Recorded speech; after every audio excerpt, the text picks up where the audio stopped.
मौत से सब डरते हैं, लेकिन मौत देने वाले से कोई नहीं डरता।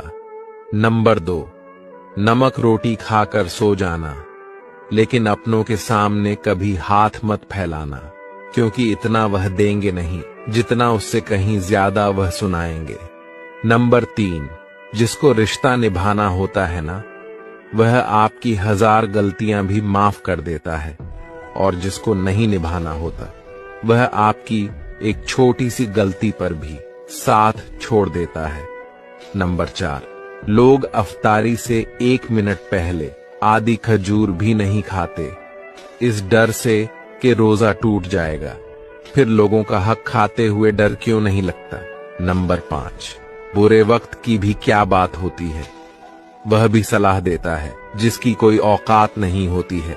नंबर 6, अपना वक्त खुद को बेहतर बनाने में लगाओ, क्योंकि अब रिश्ते इंसानों से नहीं पैसों से बनने लगे हैं। नंबर 7, हंसते रहो इसलिए नहीं कि आपके पास हंसने की वजह है, इसलिए कि दुनिया को रत्ती भर फर्क नहीं पड़ता आपके आंसुओं से।